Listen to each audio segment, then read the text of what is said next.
Does God showing up in miraculous ways, does that actually grow our faith? Usually not. Last week we saw that with Judas, the disciple who actually betrayed Jesus. And he saw so many miracles, like feeding the 5,000 when Jesus did that, or Jesus healing the blind man, or raising someone from the dead. You would think that that would grow his faith and he would follow Jesus until the very end. But that's not what happened. Today we're going to talk about some reasons why people walk away from their faith, which could be disappointment that life isn't turning out the way you wanted, or it could be because God just seems silent. He doesn't seem to be answering your questions or answering your prayers. Join us today as we talk about this as we continue through the Gospel of Luke.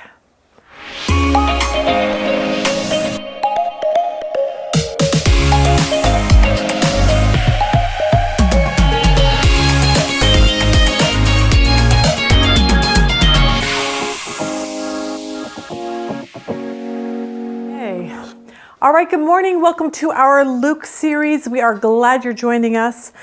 We have been taking a stop along the way in chapter 6 so we can talk about the different disciples and what it was like for following Jesus. If you have been watching this series, you're probably wondering how I got old so fast. And the reason why all this is happening is because I videotaped Luke many, many years ago. But for this lesson, when I went back to just we're cutting it into smaller portions, the sound was really bad and you couldn't really hear the lesson. So I decided that I'm just going to re-videotape the content for this lesson. Now, Jesus chose disciples. He chose 12 of them. Many of them were just men like you and I, just sinners. Some of them were angry, some of them were doubting. And yet what we've seen over the last couple weeks is that when they decided to follow Jesus, everything changed for them. Everything changed in their life. Now, last week, Judas is the one who betrayed Jesus. We talked about that he did that for maybe a couple different reasons. One, he probably thought Jesus would, take over Rome, set up his kingdom in Jerusalem, and Judas would be a part of the inner circle of Jesus. But when he heard that Jesus would die on a cross, he was like, whoa, I was not planning on that to happen. So Judas ended up turning Jesus in and walking away from his faith in him. So I want to spend today, and I want to talk about this concept that if you feel like God is silent, and maybe you're one of those like Judas, it's like God is silent, he doesn't seem to be showing up in my life. And maybe you are one of those that's right on the verge of saying, like Judas, you know what? This isn't what I signed up for. This isn't what I thought following Jesus was about. You are the person that I want to talk to today. Philip Yancey wrote a book, and I would tell everyone to go and buy this book. It's a staple in a Christian's life. He wrote a book called Disappointment with God. And it, like I said, is one of the best books I've ever read. But I want to talk about a few things that he wrote in his book. He starts off in his book talking about a man named Richard. Richard was a Christian. Richard went to Wheaton College. This is the same college that Billy Graham went to. And Richard was a student, and he wrote a paper on the life of Job. Now, Philip Yancey ended up reading this paper and was so impressed, he talked to Richard about making his paper into a book. And right before the book came out, Richard asked to meet with Philip Yancey and proceeded to say this. He said, Philip, he said, I want you to know that I hate God. He said, I don't know if hate's the right word. He goes, frankly, I don't even believe in God anymore.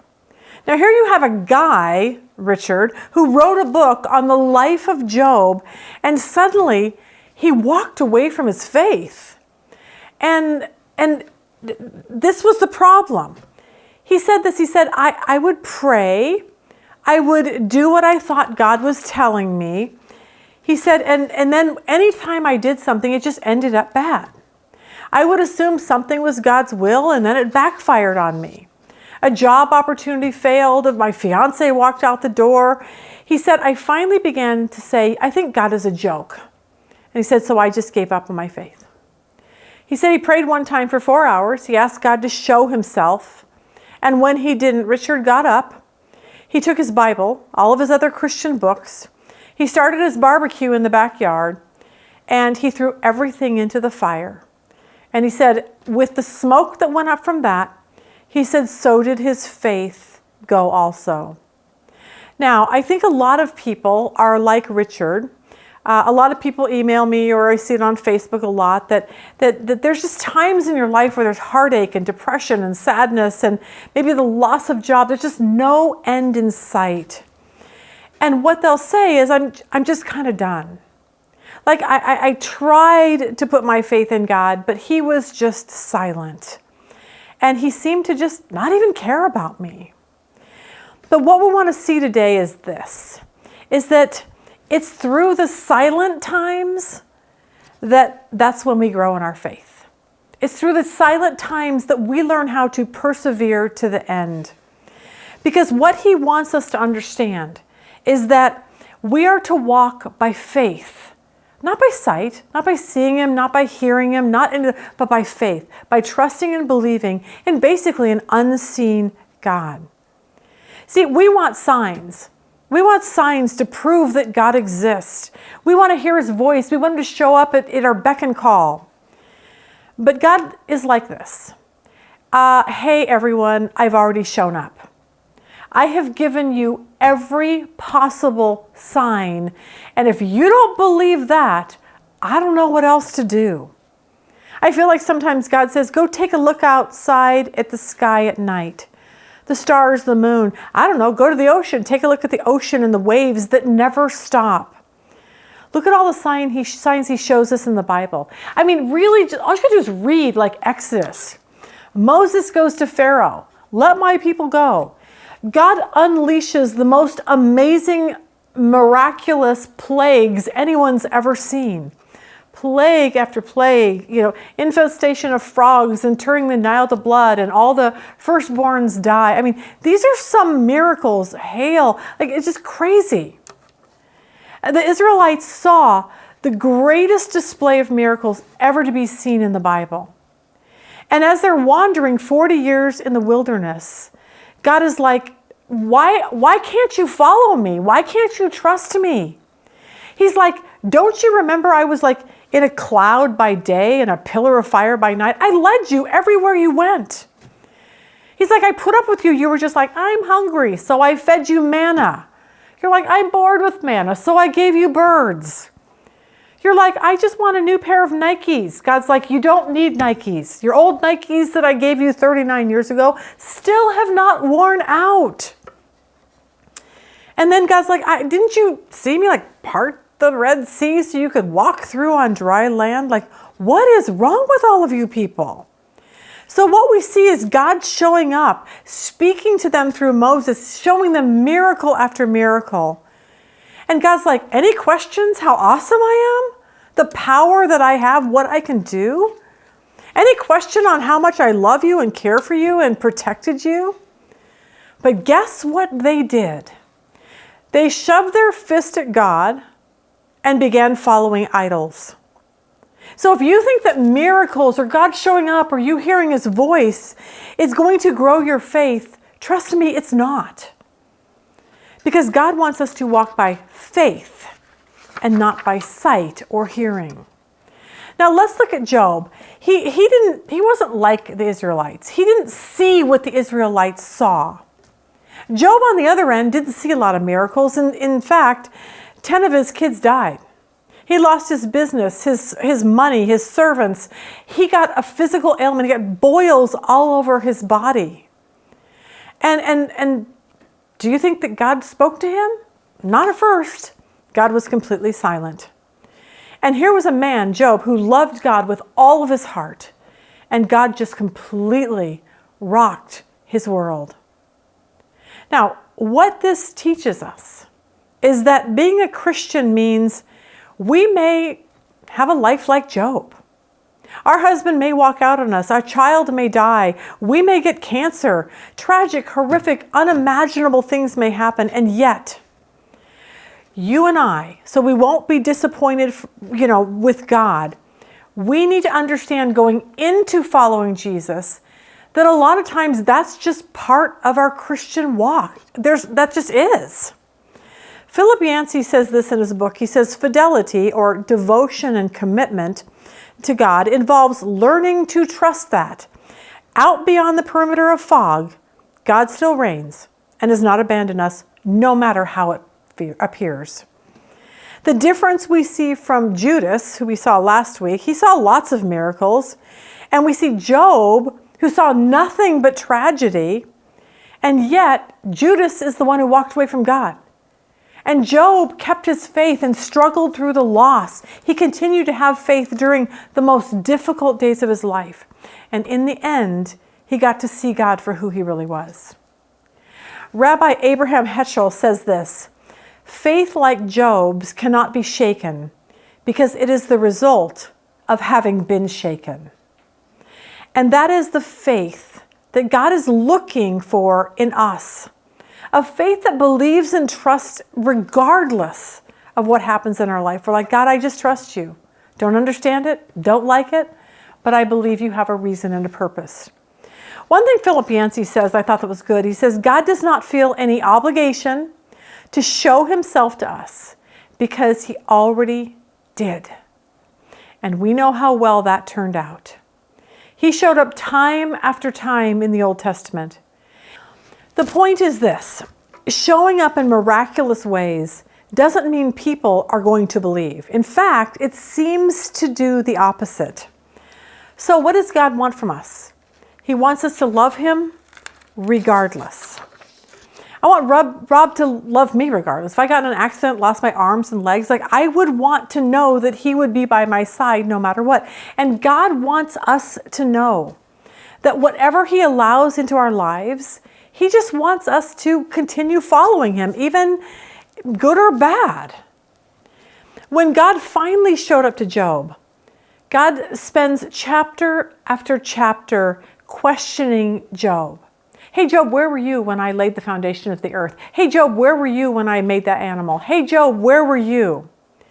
God never explains to Job why he took so much from him. God never explains to Job why he allowed his children to die, his servants and animals to die.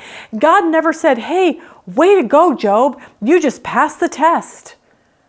Yay for you. Sorry for all you went through. God didn't do that because God doesn't owe anyone an explanation for why he does what he does. One of the reasons why we study the Bible is so we can get to know the God of the Bible, the true God of the Bible. Part of being a Christian is knowing who we are putting our trust in. Watching a show the other night, one of the characters asked the other one, do you believe in God? And he goes, well, I just think God has a gray hair and a beard and just sits up in heaven. I mean, that's his viewpoint of God. But as we study the Bible, that's where we get the right view of God. That he is in control. He's powerful. He's big. He knows what's best for us. And he never has to explain why he does what he does to us. It's our job to learn to trust this God regardless of what happens in our life. Many years ago, of course, you know this about me if you watch any of our Bible studies, but we don't babysit just because, I don't know, I'm the worst grandmother in the world. But one of our kids, they were going on a 10-year anniversary, and so they said, could you watch the kids for a couple days? There was a 2-year-old, 4-year-old, and 7-year-old. And I remember thinking, oh, this is why they make mothers young. Now, we had a great time, but it just reminded me that when you're a mother, you have no time to yourself, basically. We would wake up, we would go get our coffee and hot chocolate, sit down, ready to open our Bible and read it. And all of a sudden, they would come around the corner. Hey, Mona Lee, hey, Papa Rob. And I'd be like, oh, no, are you serious? You're already awake? I suppose I have to get up and feed you now, okay? But God bless mothers. I forgot what that was like. But anyway, we went to take the kids bowling. The 2-year-old, he walked someplace and I told him not to do something. And he literally looked at me and said this, no. He's not going to listen to me. And in my really mean grandmother face, I looked at him and I said, do you honestly think that's going to work? Did you honestly just say no to me? To me? And he looked at me with big eyes and he goes, I mean, yes. I was like, good answer. But I started thinking about that after I was trying not to laugh. But I thought that must be how God feels when we say no to him. No, I'm not going to believe you. No, I'm not going to follow you. No, no, no, no, no. He must be like, really? Do you have any idea who you're saying no to? But see, that's why people walk away from their faith. Because they don't understand. He is the creator. We are the creature. And so what happens is when people who don't understand that, they just are disillusioned with life and they feel like God has let them down. I felt this way one Sunday many years ago. There was a girl and her name was Katie. She was young and she had cancer and she didn't have many more days to live, but I just really knew God could heal her. I prayed all day. I prayed during the night. I looked at Rob with big tears and I said, I am so disappointed that God will not answer this prayer. Here you have a family that's devoted to him. Katie is one of these girls that just loves Jesus, writes on Facebook, hey, I'm okay with whatever God is doing with me. He's writing my story. And she's in high school. And I'm like, God, you're big and you're powerful. And you could heal her in a nanosecond. I don't know why you won't. But here's what I came to realize. He doesn't owe me or Katie's family an explanation. He doesn't. I don't know why God took her home. I still to this day will never understand. But God doesn't have to tell me. Philip Yancey interviewed a man, his name was Douglas. Douglas loved God and he worked in ministry, and one day he found out his wife had cancer, and 2 years later she ended up dying. Then one night a drunk driver hit their car. Their daughter was hurt really badly, and Douglas, after losing his wife, ended up with a massive blow to his head. He couldn't work because now he was disoriented. He couldn't read much. His vision was affected. So Philip Yancey interviewed him, and he wanted to see, how his faith was holding up. And this is what Douglas said, who basically lost his wife and couldn't work and got in this car accident. And this is what he said. He said, if we develop a relationship with God, apart from our life circumstances, then we may be able to hang on when the physical reality breaks down. We can learn to trust God despite all the unfairness of life. For all the men in the Bible, each one held on to God despite the hardships. And in doing so, they move from a contract faith. Now really get this. A contract faith that says, you know what, God, I'm going to follow you if you treat me well. They move from that to a relationship that says, God, even if I'm not treated well, I will still follow you. Douglas said what did it for him was Jesus. Was life fair to Jesus? Did he deserve for people to hate him and try to kill him? Did he deserve for Judas, his friend, to betray him after 3 years? Judas spent 3 years with Jesus. Jesus hung out with him every single day. Did Jesus deserve for Judas to sell him for 30 pieces of silver? Did Jesus deserve to get beaten and scourged and a crown of thorns shoved on his head? So when bad things happen to us, we can't let it destroy our faith. We have to push through and prove that we love God for who he is, not for what we expect him to do for us. Our biggest trials in life can become our biggest blessing if we allow it to push us closer to God. Douglas said, the cross demolished for all time the basic assumption that life will be fair. Life isn't fair. People hurt us. Tsunamis kill women and children. People get shot. People die of heart attacks. Children get on drugs. Drunk drivers kill innocent people. We have to remember that we live in a fallen world where bad things happen. But we serve a God that can stop the bad, but many times, He doesn't. And when He doesn't, here's the question: what happens to your faith? Our best bet is, before all the bad things start happening, is to grow up in our faith and grow in our knowledge of God. To have such a deep relationship that no amount of tragedy or hurt will ever destroy our relationship with God. Our hurts and our tragedy will just help us cling to Him even more than normal. And that is what Jesus is looking for, which Judas might not have understood apparently. Jesus is like, I want a deep, abiding love, not because of what you think I can do for you or what you think I should give you, but a deep, abiding love regardless if I never give you anything that you want. That is why we do our Bible study, because we want people to live knowing that we live in a fallen, broken world. But we look forward to a time when all things will be restored, a time when we will spend eternity with Him forever, where nothing ever will happen bad again. Look at Hebrews 11:32. It says, "And what more shall we say? For time will fail me if I tell you Gideon, Barak, Samson, Jephthah, of David and Samuel and the prophets." Watch this.